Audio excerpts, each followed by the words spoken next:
Okay, well, I'm back. So this time we're taking a look at Ukrainian war stories.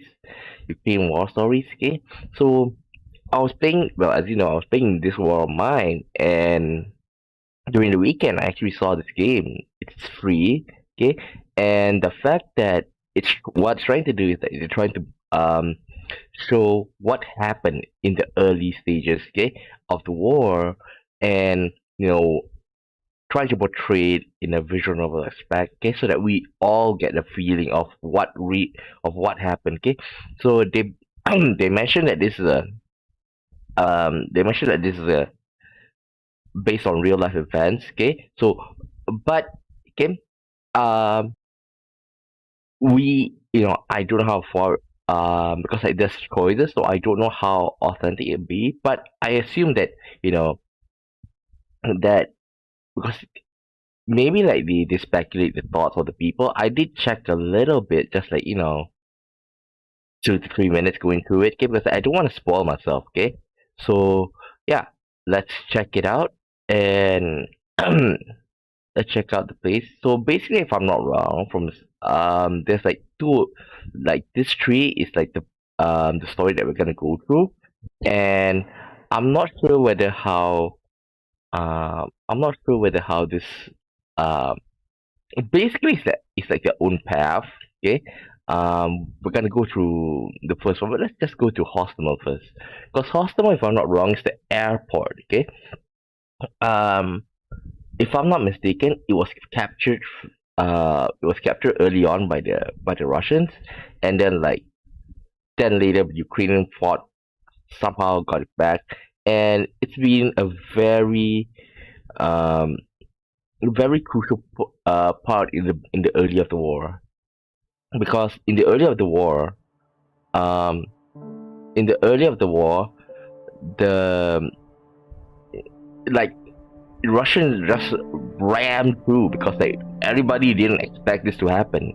Okay, so yeah, Alexei, who's Ol? Okay, it was barely 5 o'clock, but it was getting dark already. Spring was on its way, but we were still getting early sunsets and cold nights.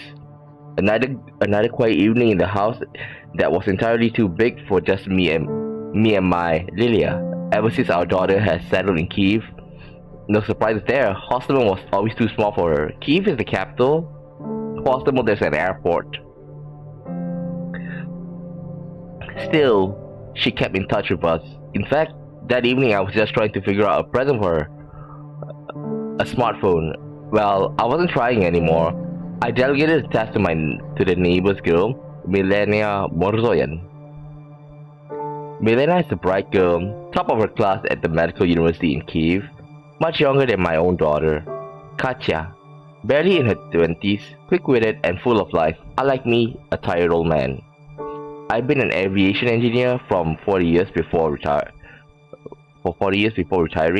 and yet these modern gadgets are beyond anything I've worked with. So we're looking from Alexei's point of view. So I assume that he's the one who gave the testimonies, and knowing that this is a war story, I assume somebody's gonna die. Now, my wife Lilia, she is the savvy one, but that evening she was preoccupied. Alexei, she said in a worried voice. Alexei, have you heard what Putin is saying? He recognized those republics in Donbass. She clutches at her chest. Oh God, the Russians are going to invade. I look over to see her watching a Russian broadcast on YouTube, and I could only roll my eyes. For the last few weeks, what Putin was saying was everyone's favorite gossip, that a big war was coming, that the Russians were finally going to invade in full force. Okay, now, if I'm not remember, during this time, what happened is that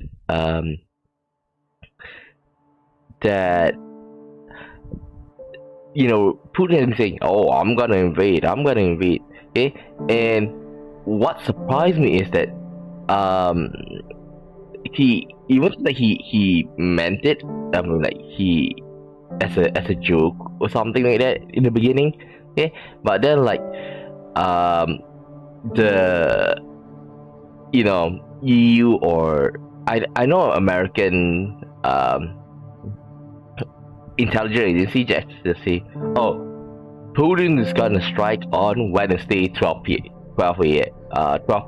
something like that. Okay, but it didn't happen. Okay, they keep on saying that over and over again, and I feel like at that point, okay, Putin actually did basically a Chad move and said, uh, look at these, war hawks, American and European, intelligence agency. They say we're going to attack, okay, and they are just talking. They are just trying to, provoke war, okay, and basically saying, you can't rely on this on the U.S. and European intelligence, okay. And when that happened, I feel like if we kept it like that, okay, because there's a line from the general or somebody, but from the spokesperson actually say something like, okay, we won the war without a bullet being fired, and and if we leave it at that, Putin is would you know Putin would have gained the would have gained the higher ground, but as you know, things didn't work out that way, and well, here we are. That's why Milena left Kiev a day ago and came to join her parents in Hostomel. Many people fled the capital in the last few days. It was as if everybody expected Kiev to be bombed off the face of the earth. Lily, please, nothing's gonna happen. I said when I caught Milena's clan, she was afraid too. Yeah, like I say, they're quite worried about during this time before the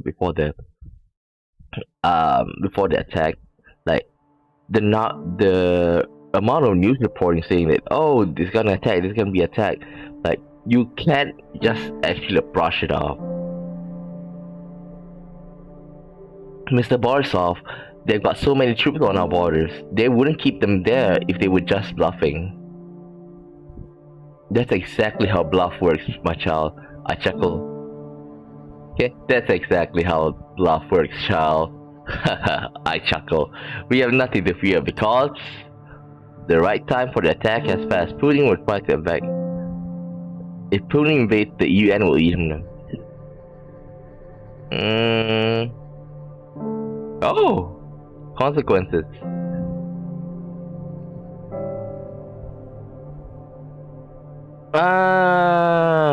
So this one here, I would rather they don't they don't tell us the consequences. Putin will try to annex Donbass at most. If Putin recognizes those republics, don't you think that's all he's after? He's keeping forces on our borders to keep our lines stretched in, so that he can easily take Donbass and freeze the war for another 8 years. Basically, what he said is basically that's what he did in Crimea. Okay. If I don't, yeah, it was 8 years. Okay. If I don't, 2014, they took Crimea, and 8 years later, here we are. I tried giving the girls a reassuring smile. In retrospect, it might have looked a little smug. At least I took first aid courses and stocked up on some gauze. They'll be useful, right, darling? Looking at Milena, who replied with enthusiastic nodding. You could have done something useful as well instead of buying more model planes. I just chuckled. I could tell she was just worried. She didn't mean one bit. Look, if you're so worried, I'll go get the car fueled up, say, on Thursday? We weren't using our car much, but except to buy groceries, so the near empty tank didn't seem like an issue. With my bum leg, I barely left home anyway, and Lilia was working as a teacher. Her students were all on distance learning. Then we'll go have a vacation in the Carpathians. 2 weeks, until this whole deal resolves itself. And you'll see that I was right. Stocking up on fuel is a good idea, Milena chimed in. My dad is stocking up as well, before the prices rise even more. I nodded. I didn't believe the war was coming. And if I did, could I do anything to prevent it? Probably not. It seemed like he's just an old retiree. But there was something I could do to help everyone stay calm.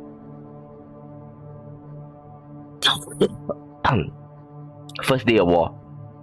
There was deafening noise outside, wresting me from sleep instantly. At first, I didn't believe my own ears. I thought I hadn't woke up at all. This was all a nightmare. But then, I heard the noises again. Explosions. Oh my god, Lyosha! They're bombing the airfield! Look! Those helicopters! Those helicopters are shooting rockets! I looked around and saw my wife. She was already running towards the window. Did she hear it? She was always the quicker thinker between us two. After a night of sleep, stepping on my bum leg felt even worse than usual. I limped towards Lily, who looked into the window. I didn't have the eyesight to make out the details, but I saw helicopters swarming over the Hostomel airfield, launching bright flares all around them. Not rockets, flares, they do it so our soldiers don't shoot them down. They are fixing to deploy the airborne troops. Lily covered her mouth with her hands and looked at me. I don't think I'll ever see her so confused and scared. Pack our things, we might have to leave town. As my wife ran around the house, wrong spelling, and missing. Ran around the house, packing up everything of any value. I was trying to process what was happening. The war had begun. I had seen it with my own eyes, but I still couldn't comprehend it. I was so convinced that the Russians would never act upon the threats. What a fool I've been. Okay, right now it may seem a bit hard to believe, but back in, like, of course there's a bad feeling, but Ukrainians and Russians, before all this, they are basically brothers, okay, in terms of friendliness, okay, and people all believe that. That's why, like, when this thing really happened, Ukrainian was surprised. During that time, I remember I was scrolling through the news and I saw like they interviewed the people who are trying to escape. Okay, like, how could this happen? I have brothers in Russia, okay, like friends or whatsoever. Okay, and it goes the other way as well. The Russians say that they have family members here in Ukraine. So when the news came up, it was a shock to almost everybody. There was gunfire coming from airfield. It snapped me back to reality. I had to do something. When I went to check up on Lily, I saw her hands were shaking. I had to calm her down, or at least make sure that she didn't forget to pack anything important. On the other hand, I never got around refueling our car and only had enough petrol to drive to the nearest fueling station. Uh-oh.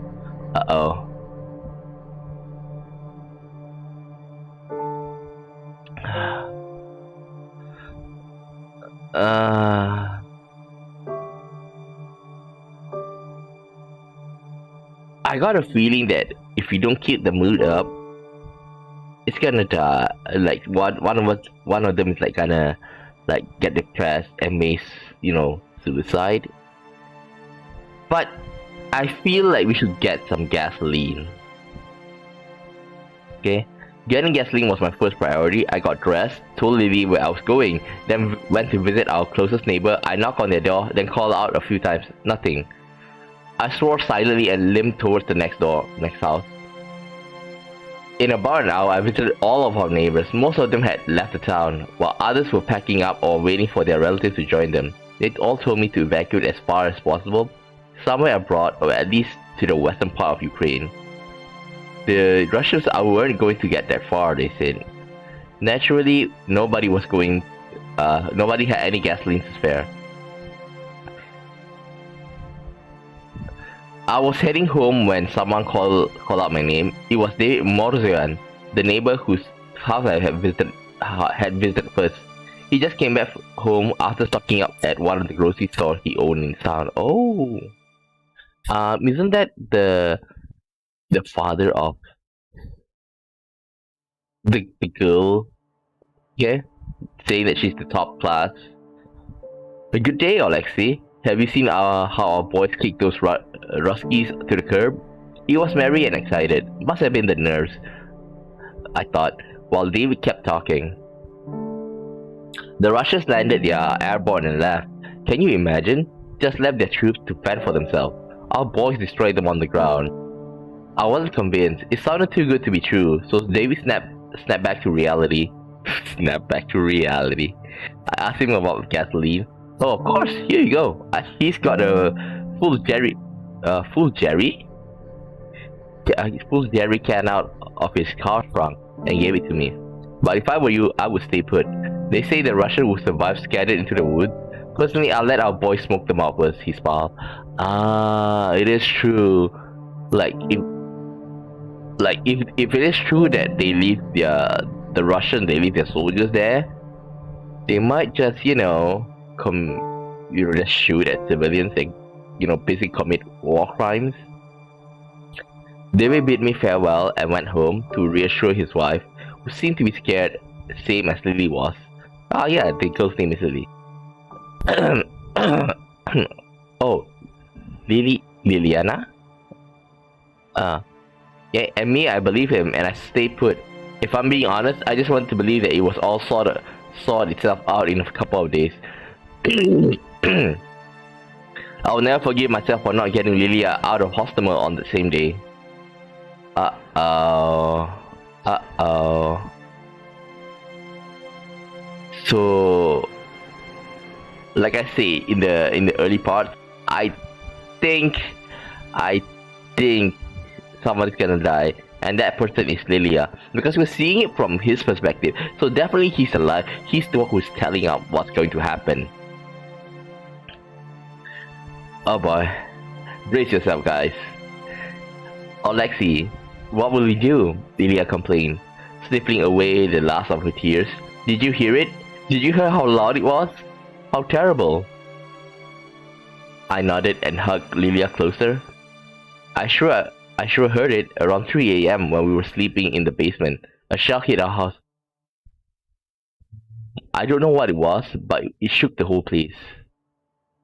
I was crawling around looking for my cane, wondering if we should stay put or run, while Lilia was covering her ears and screaming. Then, when we were sure the walls weren't tumbling down on us, she started crying. This will all be over soon, I hoped. By that time, all I could do was hold her close. The very next morning, when the fighting had quieted down, I heard a knock on our basement door. Our neighbors came to visit us, the whole Morzoyan family, Milena and her parents. Alexei, Lilia! David, the father of the family, walked up to me firmly and shook my head. How are you two doing? Are you alright? We saw your house get hit. Thank the Almighty you weren't there. No kidding, I sighed. We had to leave, David. This is getting too dangerous. David's wife Olha chimed in. We can't leave, Alexei Fedorovich. Okay, we've spoken with the Territorial Defense Office. Okay, they say it's too dangerous. There's already talk about Russian shooting. Yeah, just like I say, that, since they are stranded, think about it. They are soldiers, they're stranded. Even though it's a war crime, well, they shouldn't shoot civilians, but at least, at the word, okay, you should expect at least they're going to, rob your car or something. I wanted to curse. I couldn't believe what I was hearing. Sure, the war had been going on for 8 years now, but it was in Donbass, on the edge of the country. Now, the Russians were taking their planes and tanks and bombs all the way up to Kiev. I shook my head. Tell me, did they take the Antonov airport? If they did, the road to Kiev would be wide open. We'd be seeing thousands, if not tens of thousands of men and vehicles rolling out in the next few days. Yeah, I remember that in the early stages, Russians captured the airport. No, my friend. They didn't. It's quite a story, really. David mentioned for his wife and daughter to carry on without him. They brought us some supplies and took them downstairs. David, meanwhile, told me the news. They had yet to make it to the TV. but the gossip had already spread out around town. The Russians took the Antonov airport, but it's all shelled to bits, unusable. They won't be landing anything there, or using any of our planes, I guess. And David cut himself off. He didn't need to continue. So this is what I remember. Okay, that they capture it, then like there's a huge fighting, and then like they destroyed the airport. Well, if I'm not, the Ukrainians destroyed the airport because like they knew that if they leave it be, then later Russia is just gonna use the airport as like a supply base. So even though it's gonna like hurt, hurt their finances, it's better than losing, like letting them gain ground. Media is gone. Media 2, is it gone? I've worked for the Antonov Design Bureau for 40 years. Aviation was my life. Still is. However little of that life is left in me. And nothing the Antonov Bureau had ever made came even close to the N225 Media, the biggest cargo plane ever designed, a marvel of engineering. Soviet, Ukrainian, it didn't matter. Media was a treasure. I thought it was terrible waste that it was barely flown in our 3 decades of independence, but that day I learned of a truly terrible waste. I felt a sting in my chest and clutched at it. David quickly rushed to support me. He helped me sit down on the ground. I couldn't talk at first, so he continued. What a rotten world, huh? I told my girl to wait out the war in Hostomel if it came. And now the war has come here. He reached into his jacket's in a pocket. Before I knew it, there was a bottle in his hand. Remember that the daughter, okay? David's daughter actually came, he asked her to came back, okay, because like afraid, they got a bomb Kiev. But instead, like the war came to them. I was appalled at first, looking at a time like this, but David kept talking.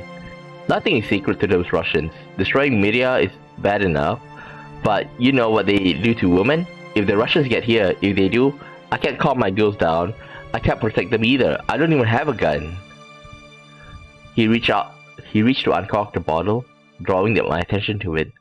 It was the finest Armenian cognac money could buy. Let's go to your place though. Oh. Save the bottle for a better time. Maybe let's gather everyone for a drink.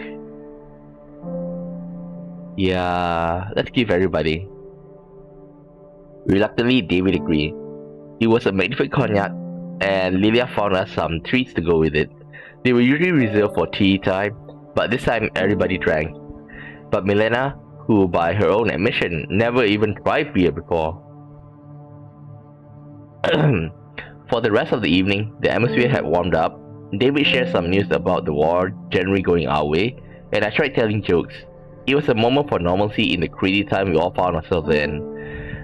And finally, the girls lightened up a little. The same couldn't be said about me and David. We put on a show for the women, but we couldn't voice our worries, even to each other. The peace of mind for Olha, Lilia, and Milena was a great reward to strive for, but it left us completely wiped. We left the women to chat among themselves and stepped back outside. The day drew to a close, and me and David were parting ways just before the curfew. Shots were already ringing out somewhere far. The night, like the one before it, was going to get loud. Suddenly, we heard the sound of approaching vehicles. What do you know? Our armed forces have finally arrived. David asked and looked out onto the road. Then his face dropped. As the armored vehicles rolled down the road, we could see a bright Z painted on them. The Z symbol is a symbol of support for for the Russian regime. Basically, like if you have a Z, it shows that you're supporting Putin's actions. So basically, agreeing to the war. Well, they didn't call it war, they called it a special military operation.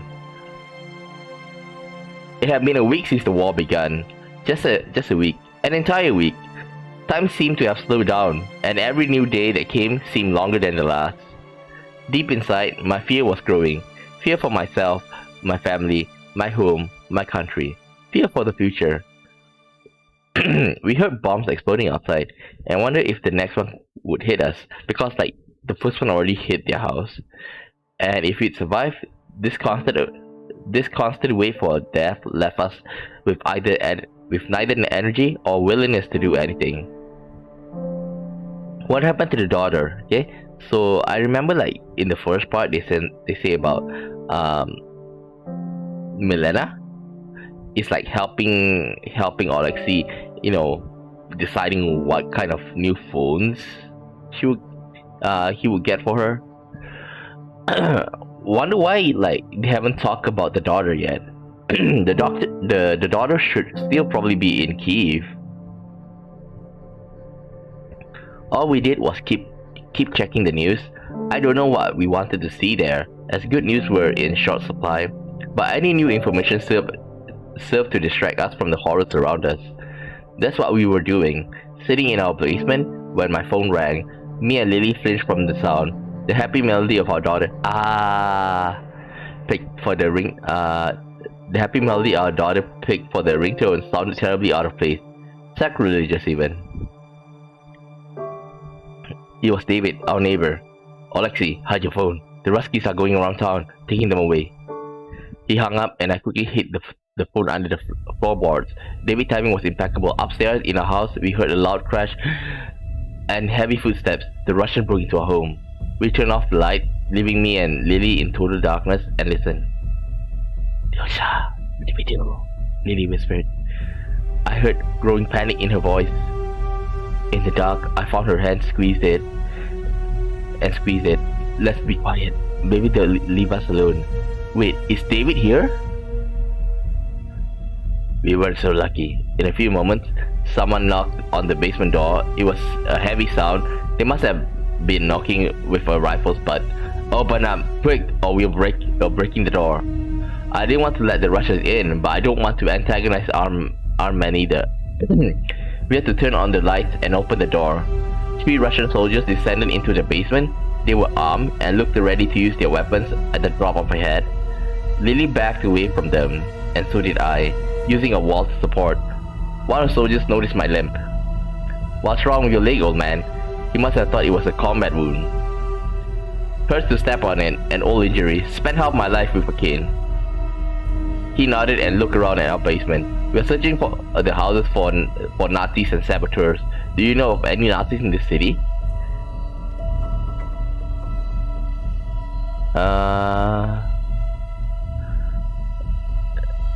Freedom. If I do this, we're just gonna antagonize them. They might beat us up.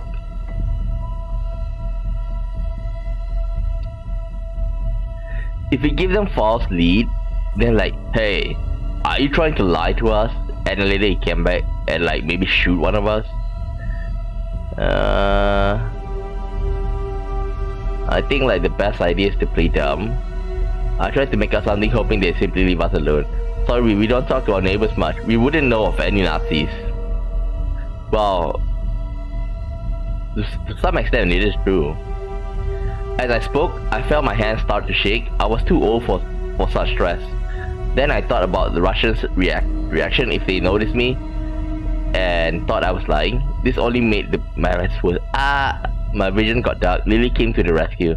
What are you doing? Can't you see he's worried out of his mind? My husband is a hero socialist saver. His father reached Berlin in 1945 and you're asking him about Nazis? The soldier looked at me, then at Lilia. Then he spit on the floor and commanded the rest to leave. I slid to the floor down the basement wall. There was a ringing in my ears, and the room was spinning out of control. Deafening by my own heartbeat, I could barely hear Lily when she said, "Here, drink this. It should help." A few sips of cold water bring me back to life. When my vision cleared up, I looked up at Lily with gratitude. "Thank you, darling. What would I do without you?" Lily didn't say anything. She just smiled and squeezed my palm. I thought once again how lucky I was to have such a wife. No changes. They were still fighting, but only on the outskirts. Lily had never gotten used to it, but I did. They were still fighting. Okay, was something I keep telling myself as I saw Russians rummage through the houses on the street. A unit of Chechens.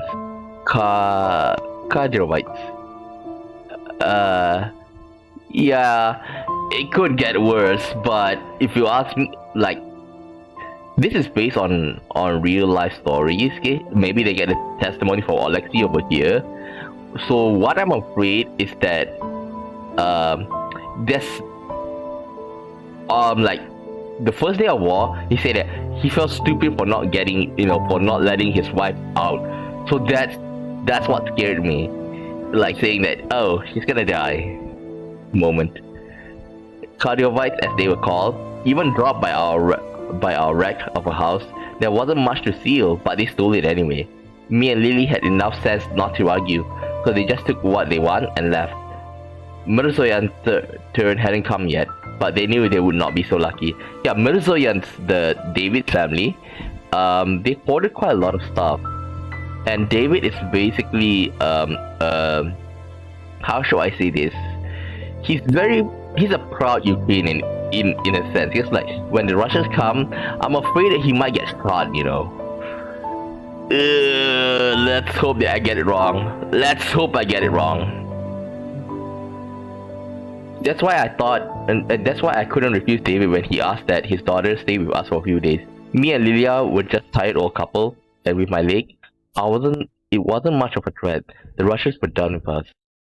Yeah, because like, it's a good idea to leave the daughter with them. Okay, like if I by the look of the portrait, Alexei may be like 60, 70, and with his limping leg, like come on, he's just an old coot.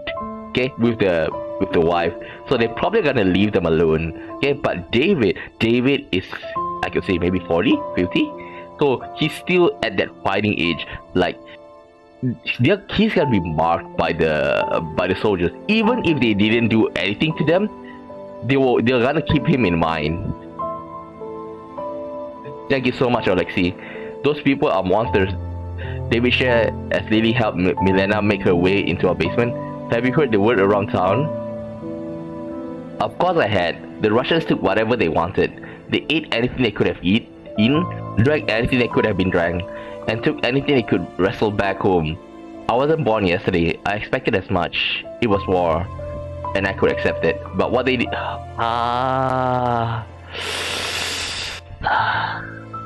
rapes. Oh, god dang it. Are you sure you don't want to join us with Olha? We'll make a room, I offered. He shook his head. No, Petrovich. You just keep Milena hidden for a few days, okay? Me and Olha, we'll manage somehow. We'll keep real quiet. He put his fingers to his lips and smiled. I smiled back at him, and as soon as he walked out to the street, I waved him goodbye. There was a pop. Oh shit. I told you they're gonna aim him. Like a firecracker going off in the distance, David fell to the ground. He screamed. Wait. Did he die?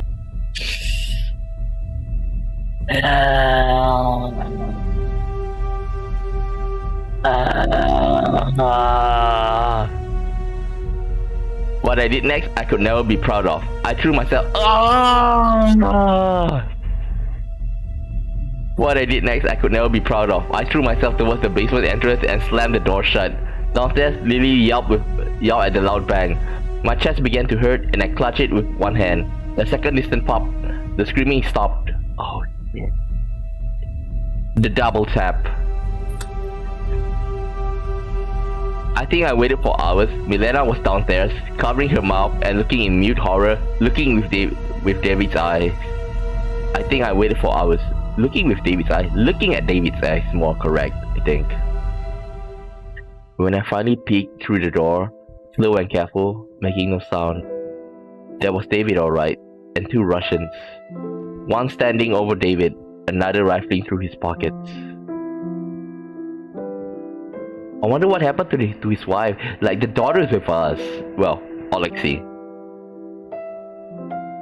It's the guy. I told you they're gonna like embark him. And what did you do that for? The standing one asked. He's on the calm board even. He was a Nazi, can't you tell?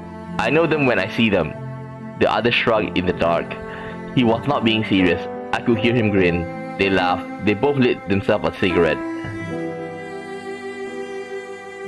This is what happened when you are too far gone, you know, believing in propaganda. Oh man, he died just like that. I closed the basement door and kept it closed through the night. Milena cried for hours, the daughter of David. Lily held her hand and did her best not to cry too. But in the morning, she too joined in when she heard whole house waiting outside. The wife. In the morning, there was fighting on the outskirts again, but closer to us. Sometimes bullets whizzed through the air right above our fence. When I opened the door to the basement, Olha crawled towards us on all fours. But something had to be done about David.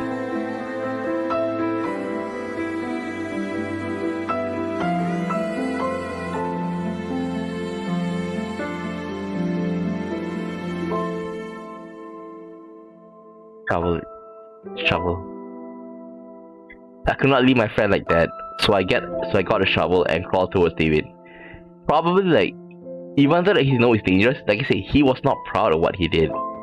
So he felt guilty because like David was such a good friend, you know.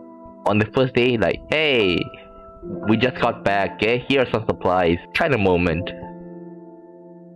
As I dug a grave for him, I had to stop at least 24 times. The air would get too hot, the shots too loud, and the ground would shake so hard it knocked us all off our feet. So telling. In the end, it was barely a grave. David's broad Armenian shoulders barely fit in. It seems like the earth itself refused to believe he was dead, but it had to suffice. Yeah, I can't blame him because like, he's an old man and limping at that. Trying to dig out a grave.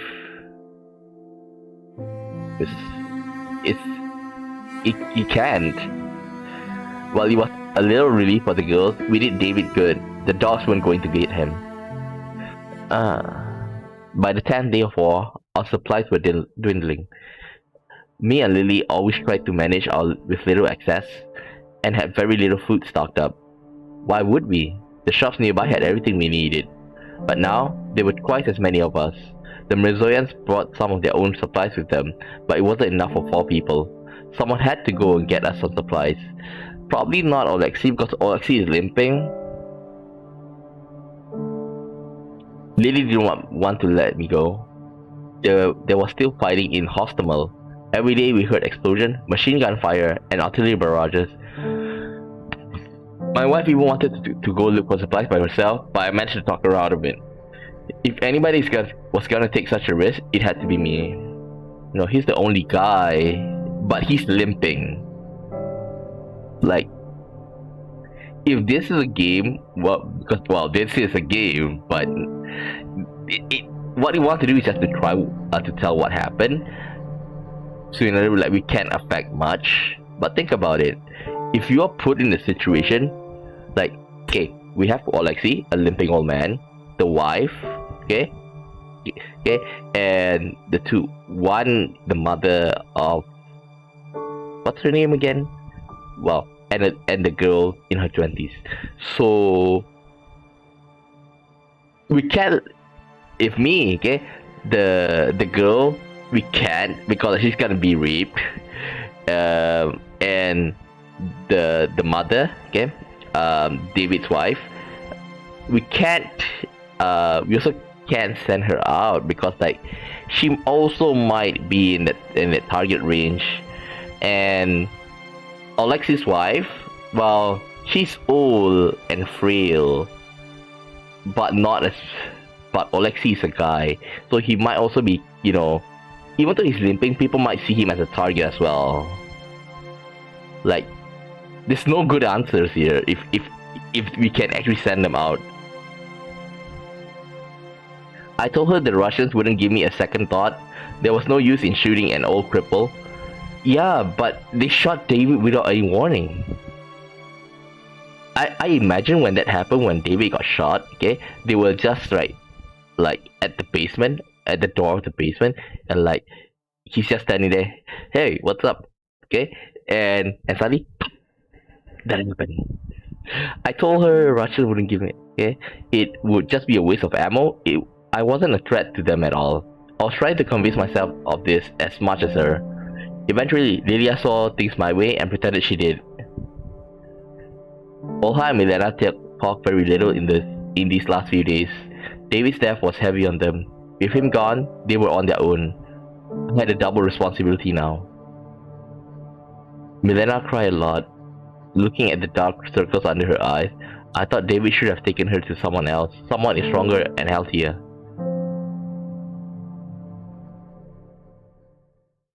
When the gunfire outside had quieted down, I took my cane and grabbed my old backpack.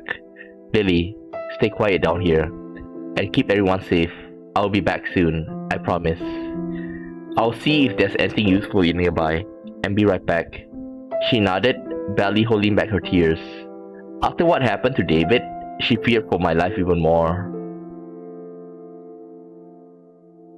It was quiet outside, and after the dark, damp basement, the sunlight was blinding. When my eyes did adjust to it, I wish they didn't. Many houses on our street were ruined, either heavily damaged or simply gone. The intact one had all been broken into and looted. The Russians took everything: clothing, household appliances, tools, even children's toys. I couldn't understand what kind of person would do that. Okay, I understand maybe clothing, because like they might use it as like some sort of bandage. Household appliance, depending on what it is. But children's toy? For what? To give them back to their kids at home? Hey look! A toy for you, Squirt! I got this when I killed Ukrainians. Oh my god. If that is true, they are really monsters. I saw ransacked cars even, everywhere. Many of them were even missing their wheels, some of them shot or flattened by armored vehicles. Inside one such car, I saw someone's mangled remains. Eeeeee! I looked away in horror and disgust. The streets were full of dead bodies. People in civilian clothing were strewn about among the debris like broken dolls. I had no idea why they were killed. Were they in the wrong place at the wrong time, like David? Did they draw someone's anger? I refused to believe this was all happening to the street of my Hostomel. And yet, I still had a task to complete. I had to decide what to look for. We had a pressing need for many things, but with my leg, I would only manage a single purposeful trip. We already have fuel. Without medicine is better. If there's food, I would have chosen food. I kept thinking about David. If he survived, we have nothing to treat his wound with, so I needed to get some medicine first. There was a pharmacy not far from our house. I decided to look there and check the abandoned houses along the way. Indeed, I managed to find some food and water there. Did that make me a looter? I hope not. I didn't want to think of myself as one. So I made an effort to remember which things I took and where. This way I could compensate my neighbors after the war. As expected, the pharmacy had been ransacked, shattered windows, racks turning over, and broken cash registers. The Russians had already liberated the place and even threw themselves a little party, it seemed. On the floor, I saw empty bottles of ethanol. Like, this is what happened in this war of mine as well. Eventually, I did find an unopened bottle of ethanol. It rolled under a rack, and I was the first one to find it. In the back, I found bandages and antibiotics. Thanking the Almighty for such great luck, I packed everything into my backpack and hurried back home. As I walked back home, the fighting resumed, and then judging by the sound, it was headed my way. I sped up to the best of my ability. A few times the explosion would ring out a single street away from me, making the ground shake under my feet. I wanted to drop the supplies I found and try to run, but I couldn't bring myself to do it. I couldn't come back home empty-handed. Yeah, if he left it on the ground, most probably like the Russians are gonna take it. When I finally reached my home safely, I couldn't believe my luck. It was already getting dark outside, my leg was on fire, and my backpack was killing me. Lily's adoring gaze made up for any discomfort. Her look made me feel like a young man in his prime again. For the first time in forever, I felt useful. Medicine +1. Mobile connection was down more often than it was not, and even then, we had to go outside to catch any. Even so, the gossip spread quickly around Hostomel. The fighting had died down, and the Russian had the free run of the town, and that's when the news started coming in. News I didn't want to believe. People said a man was shot for not showing the Russian his phone. Another man did show them his, and the Russian shot him over something they found in it. The celebration?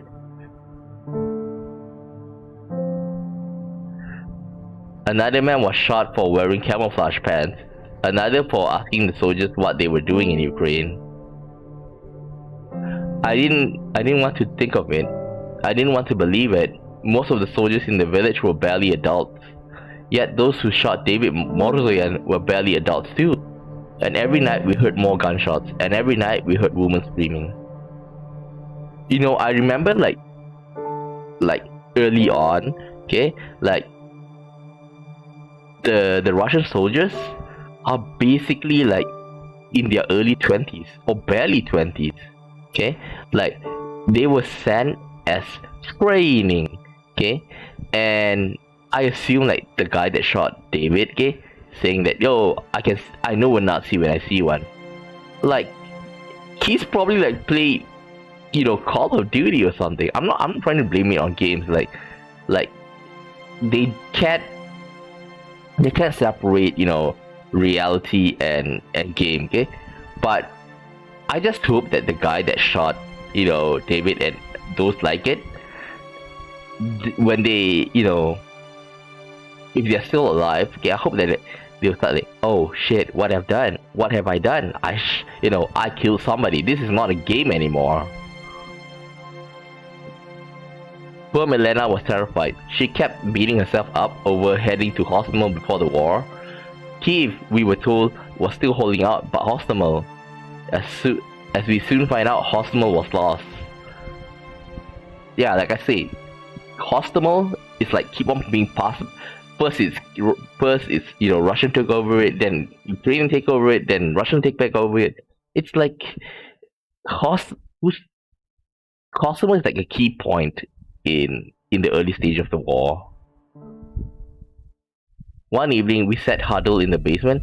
Me, Olha, Lily, Milena, who hid in the farthest corner. Fearing the worst, we were always ready to hide her under the blankets as if she wasn't here. Okay, and the Russians were rowdy that evening. Their gunfire frenzied shouting echoed across the town. Remember, if they found Milena, they're gonna rape her without doubt. Suddenly, we heard someone bang on the door. Mere seconds later, it flew open. Milena hid herself immediately, and the rest of us jumped to our feet. We heard commotion coming from upstairs, from someone's slow and messy descent. A Russian. When he stumbled into the basement, I recall from the stench of sweat and alcohol. He could barely stand as he looked at us. His sleepy blue eyes were almost white. Good evening, so what's it gonna be? He slurred. If continuing a point he made before, somewhere upstairs, if not few away, are there any girls left in this town? My heart sank. Lily and Olha just blinked at each other. The man stood at the exit, trapping us inside. His rifle was at his shoulder, way out of our reach. Then he moved across the basement towards the bedding where Milena was hiding. My heart sank. Luckily, Lily spoke up. What are you celebrating? I was baffled at first, but then I too put on the dots together. The smell of alcohol, the shouts outside. The soldier was already barely standing when he came to us. As it turned out, that's why he went for the bedding, to land onto it with a loud and tired groan. I couldn't breathe from the strain. Milena was barely a meter away from him, hidden under a pile of blankets. We took Hostomel, huh? We took everything up to Kiev. It's next. Soon, you're president. He grinned and he drew his thumb across his dirt-caked neck. Him and the rest of the fucking Nazis. We had to keep the boy distracted and get him to leave us as soon as possible.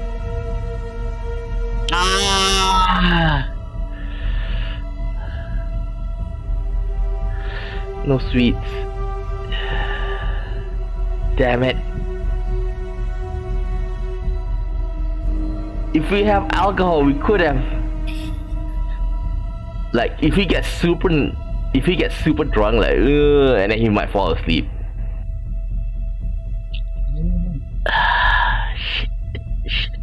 Shit.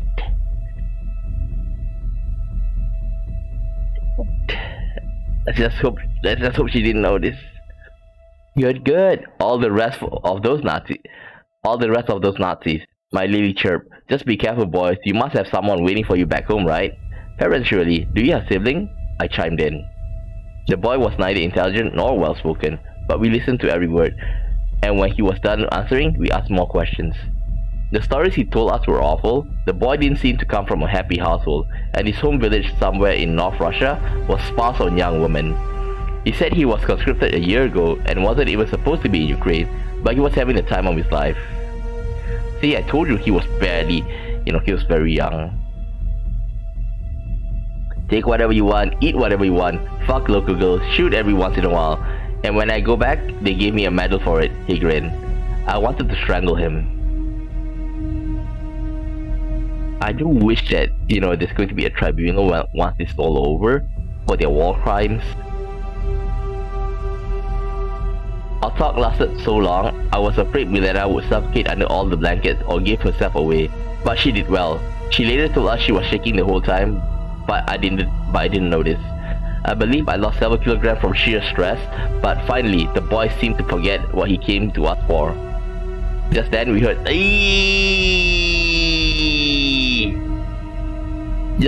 someone else walk through the open basement door. Another Russian. He, too, was armed. Sadie, get the fuck up. Sarge is looking for you. What the fuck are you even doing here? Finding us some girls for tonight, like yesterday. I told the fucking sergeant where I was going. The man was gone on his feet, grumbling under his breath. I winced at their crass exchange, but said nothing. This wasn't the time or place to tell youngsters to mind their language. Thankfully, the soldiers were about to leave anyway. Well, leave the fat old hags alone, you idiot. We found someone younger.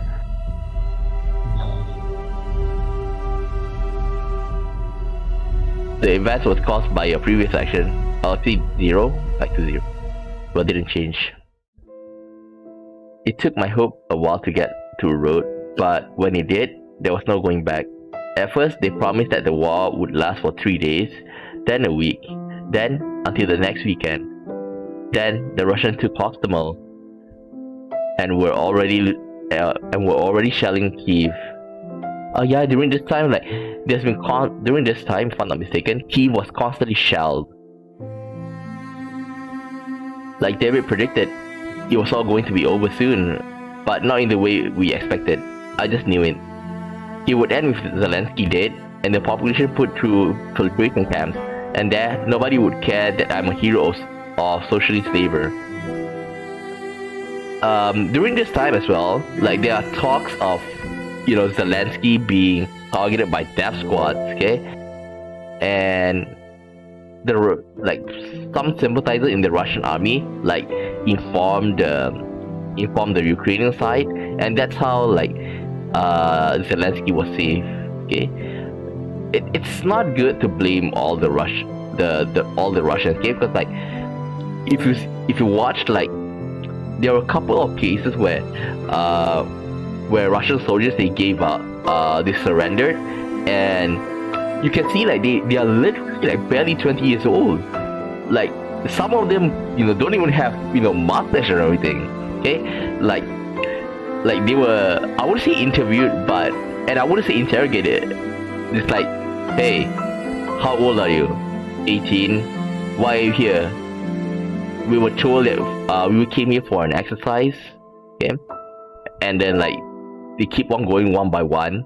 So you can really see those kids, they're just kids with guns in a sense. Well, adults already. And recently, like, oh shit, the Borisov family died in the with the city. The story has ended. You may want to replay it to see a different outcome. Oh. Oh. So this is one of it. We still have two more. Can I just go through it again? But this time we're just gonna skip. This time we're just gonna skip. Because we do know...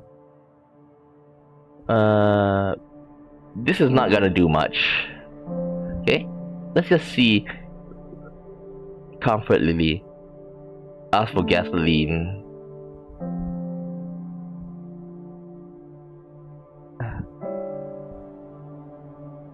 Ah, there's medicine here. Ah, sweets! Okay, let's take this. With a sigh, I gave Lily a hug. She quietly said, Lyosha, I'm scared. She very rarely admitted to such things. It reminded me how confident I was just a few days ago that the Russians weren't going to invade. What a fool I was. What's going to happen now? I hugged her closer and tried to come up with something reassuring. Surprisingly, I didn't sound unsure. I didn't sound unsure. I didn't sound reassuring. I don't know, honey, but I doubt the Russians will succeed. Our army spent the last 8 years learning to fight, so we'll hold the Russians off. As long as we don't panic, we'll be alright. I don't know how long we just stood there, but in that time, the gunfire died down. Lily withdrew, wiped tears from her eyes. She seemed almost calm now. I'll go put up a kettle. Since those Russians woke us up, let's have some morning tea. I think I had a box of chocolate somewhere. We had a splendid tea parties, all things considered, too splendidly really. He convinced us that life went on and there was no cause for worrying. Things were still normal enough. I will never forgive myself for believing that day and not getting Lilia out of Hostomel on the same day. Okay, we got sweets. Okay, now we skip. Okay, this time we're gonna save the alcohol. Miria was a terrible loss. I didn't know what to think about it, but drowning my sorrow in alcohol was not an option. If David was so sure that the war would last a few days, I said surely his cognac was better spent celebrating victory. David frowned but had to agree. He even told me to keep the bottle. That way he'd be Wait. I think I screwed up. Okay, what now I'm thinking is that maybe we could have saved David, but he need medicine. We don't need the sweets. We can take the medicine, right? Because I found out wrong. There is medicine just now. Okay. Quit game to main menu. Okay. And skip. Wonder if we can save him. Okay, help Lily picked up. Okay, we got medicine here. With a sigh, I joined in Lily in packing up our things. We couldn't afford to forget anything, as we didn't know where we eventually end up, and if getting supplies would be a problem. We talked very few. I felt enormous shame for claiming just a few days ago that the war wasn't coming. Lily didn't accuse me of it, but I only felt worse because of it. I would have liked her to state the obvious, that I was a big damn fool, but no. When we were done, she just sat on the bed, her hands wrapped around her shoulders and stared out of the window. I checked my bags. I noticed that we didn't pack our med kit. Without telling Lily anything, I just quietly went to the kitchen and retrieved our medicine. That should be all. I put my hand on my wife's shoulder. The shooting outside had quieted down and everything seemed to be normal again. But it didn't stay that way. Come evening, the shooting around us got so loud, leaving by car seemed to be suicide. Our only option was to wait for the president's address and hope the situation gets clearer before the weekend. I think this is what the canon route. It sounds the most logical. Okay, skip. Okay, this bottle is to give to that. To give to that. To give to the soldier that came. Okay, skip.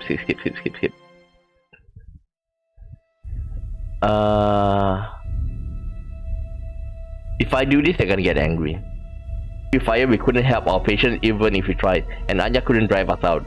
I wasn't going to lose her. I grabbed her and escaped the vehicle. What are you doing? We can't leave them. Anya tried to break free, but I kept pulling. We can't help them. We only join them in death. I pulled her to the ground as a mortar shell whistled overhead and burst out a deafening noise, showering us with dirt. Anya was panicking. I could see it clear as day, so I just pulled her along as we escaped towards the ruined houses. I hoped to lose our pursuers and vanish into city narrow alleyways. I had to save Anya. I had to save myself. We came to the closest place that made sense, the volunteer center near the regional drama theater. A place to sit down, a plastic cup of tea, a tiny greasy toast felt like a royal treatment. Anya rested her feet a little while I asked around about Victor, and the volunteer directed us to the drama theater. That's where the refugees were flocking since it could house literal hundreds. That's where Victor decided that he'd be the most useful. Only a few people were outside, sitting on the stairs and under the walls. Most of them were smoking. Some were trying to catch phone connection in vain. Then, I saw an imposing figure in a warm rescue jacket walk out of the building holding a cup of steaming hot drink. Ha! Who do I see? Victor shouted merrily when he saw us, but then his face dropped. Without any question, he understood the broad strokes of what happened. They shot at you. Anya whimpered but took hold of herself quickly. I just nodded. Fuck. He took a large swing of his scalding drink. It always startled me when he did that. Don't you worry. The military will make them pay. And we doctors have our own sorority. It's a good that you come, just in time to say goodbye to Danya. Huh? My heart sank, but Victor quickly reassured us Danya was alive and well. She had been picked up by a group of volunteers who were going to evacuate the children. We came immediately, making our way through the rows of huddled refugees. Inside the drama theater, people were everywhere.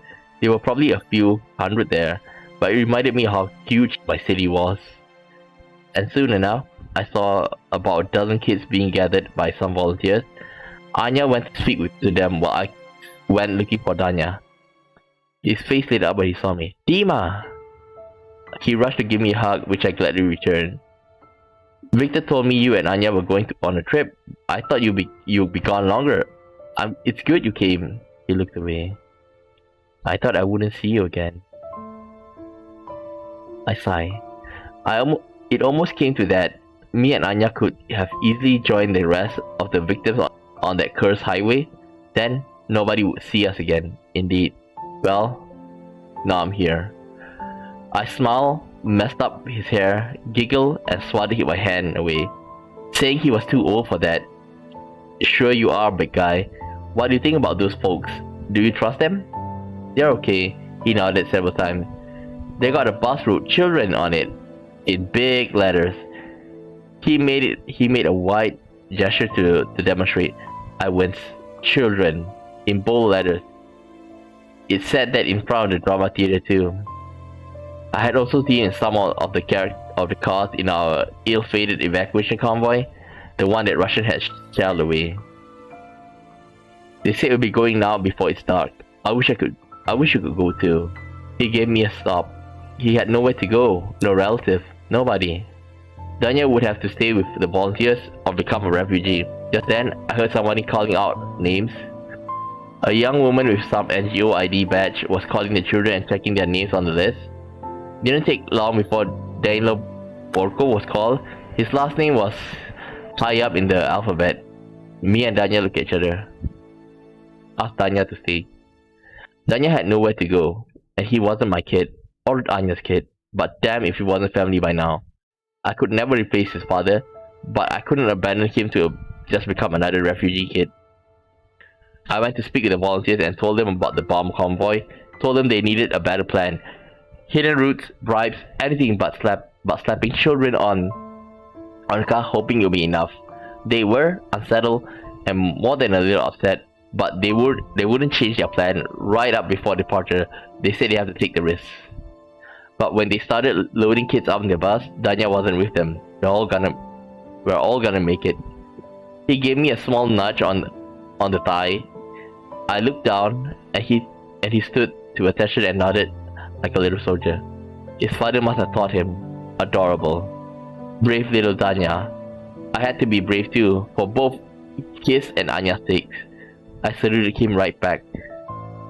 The volunteer bus vanished into the distance, slowly driving around the debris. Me and Anya, the rest of the former staff, would go to work, helping where we could. We worked tirelessly and spent hours. When Victor and I stepped out for a break, it was well earned. We walked off to the side. I brought my smokes, he brought his tea. And as usual, he gulped it down while steaming hot. How can you like that? You can't feel the taste when it's that hot. It's tea. You drink it to stay sharp. You want taste? Drink apple juice or fucking Buratino. I couldn't help but laugh, but because he swallowed so brazenly, but also because Buratino was a Soviet brand of soda, an ancient reference if I had one. Victor laughed too. Then we heard planes coming. We looked at each other wide-eyed. Back inside, downstairs. Then a short whistle from above, a deep thud, then the ringing pain in my ears, and a wave of hot air hitting us. Then a wave of hot grey ash. Again, Danya is family. I bolted towards the theater. God, it was looking bad, and even worse, Anya was still inside. There were screams everywhere. People pop in and out of clouds of dust, looking for their loved ones or simply escaping the carnage. I was among the few running inside. Anya! I called out for her without stopping. The stairways were filled with people, dirty, dusty, desperate with terror on their faces. I didn't even know how much I spent inside looking for Anya. Eventually, I found myself on the stairs leading towards the main hall. There was a pit I had to jump over. There was a hole in the dome, shaped like a half moon. The stage below was covered in huge debris. I couldn't breathe, and my eyes were watering from the dust and smoke. There were bodies everywhere, the wriggling wounded and the unmoving dead, and no trace of Anya. Just then I heard a voice. Hold it right there, like this. Be ready. He might squirm quite a bit. Anya. I ran after the voice and saw Anya. Her jacket was torn and covered in dust. She had a fresh bruise on her cheek, and her hair was a mess. But she was alive. I was trying to help a blood-covered man lying on the floor. I simply joined in. She merely glanced at me, and we started working together. Now that we knew we were both alive, we had a duty to our patients. I was in awe at her spirits. In the last few weeks, I saw people break without seeing half of what she had seen. She was made of iron, but had a touch of empathy and understanding that I often lacked. It made her a great doctor and a terrific human being. One I could see myself spending the rest of my life with. Once we had helped everyone we could, I would tell her as much.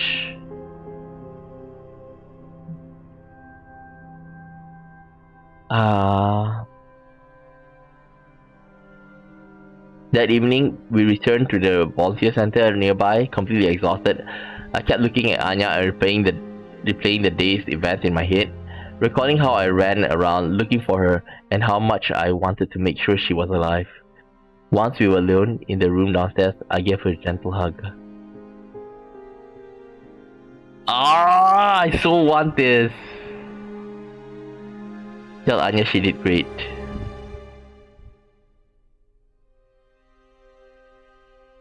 You did well today, you know.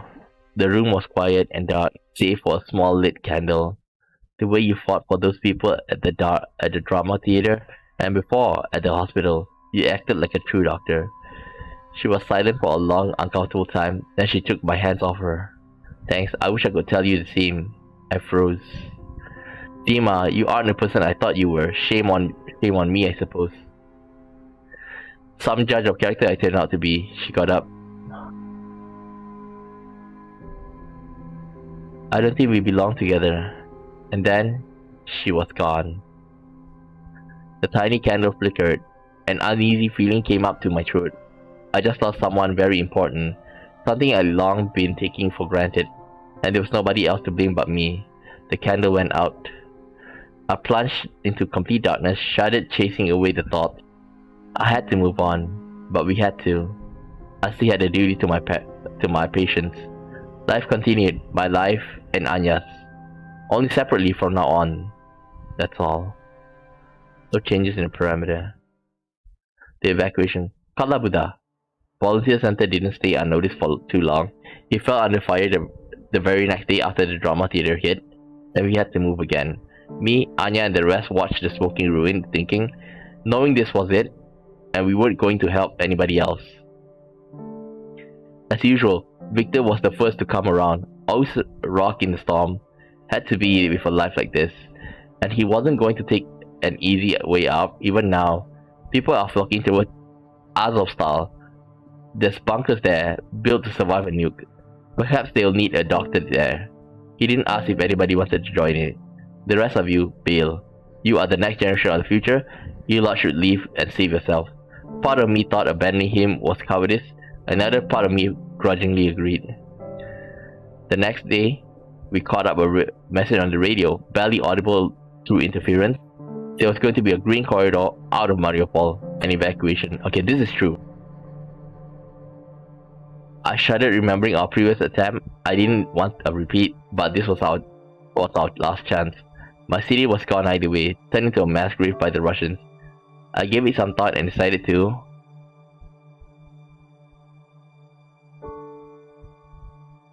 evacuate Anya. Danya's family.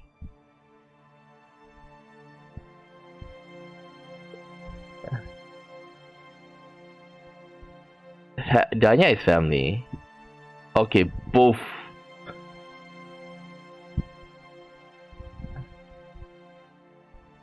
I think evacuate with Danya. There's no other choice. I had only one reason to try and leave Mariupol. Danya. I never thought about having children, never even considered it. The war changed everything. In the endless stream of challenges, Danya was a ray of light. Someone to care for and protect. I didn't do all I could, of course, or else Anya would still be with me. But now, I could keep the kid from becoming just another war orphan. I would perhaps do something right. Leaving Mariupol felt strange. The shellings, the dead, the constant fear.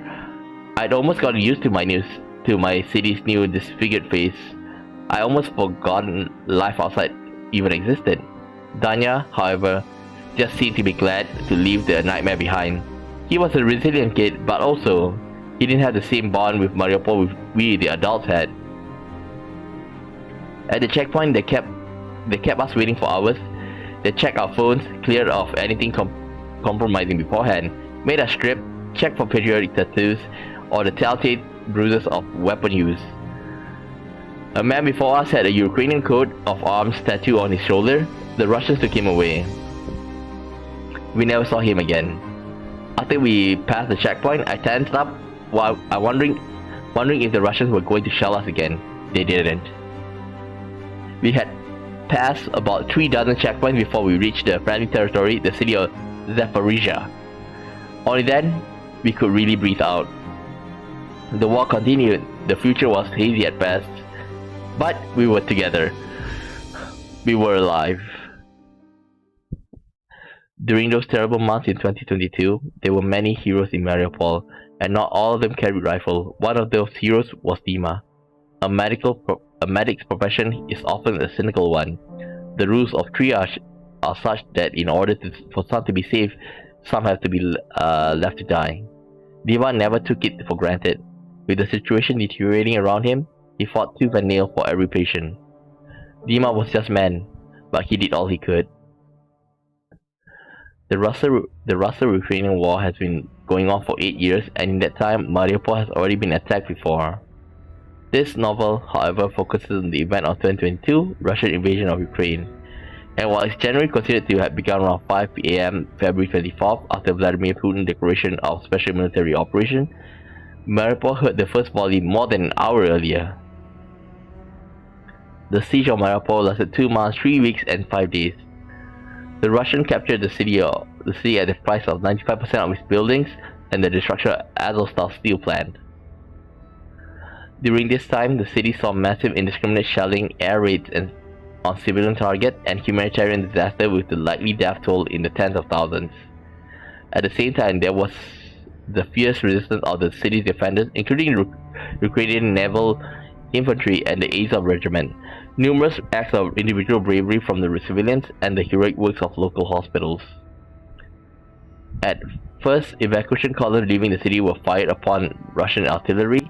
The refugee center in the regional drama theater was bombarded, killing 300 to 600 people. Afterwards, the Russians set up filtration camps for all refugees to go through. Those who failed the filtration process disappeared without a trace. Of those who couldn't escape or choose to stay, from 20,000 to 50,000 citizens were forcibly deported to Russia. In June, an outbreak of cholera was reported in the city. The Russian administration of Mariupol denies any problems and has voiced no plans to rebuilding the city. As of July, the end was not in sight.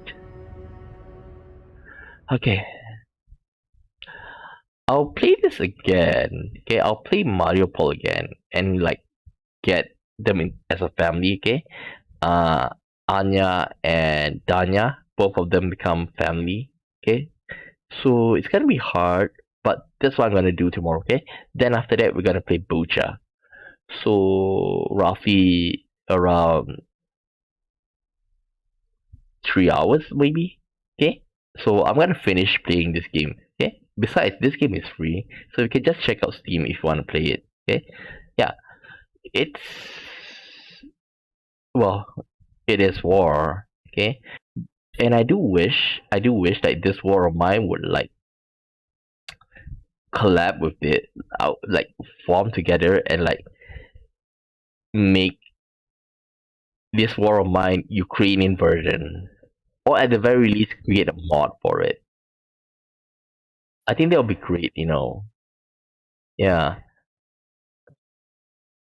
I I like the Hostomel one, Bucha I don't know yet, okay, because like, the Hostomel one really feel like, yeah, he's an old man. It can happen to anyone. So, but Mariupol is with Dima, it's just the scale is just a bit too big. Like the head surgeon of the hospital, it's a bit too much. Okay, but it's still believable. Okay, because like they are still humans after all. Okay, and I do enjoy playing this game. I'm gonna play this again tomorrow. Okay, and hopefully we can finish it. Okay, because like, we only left this two. So with I think within 3 hours we can finish. Okay, so Mariupol, I'm gonna skip quite a lot. Okay, so I'm gonna start with Mariupol tomorrow and go to Bucha. Okay, so with that said, I'll end the stream here, and I'll see you guys next time. Bye bye.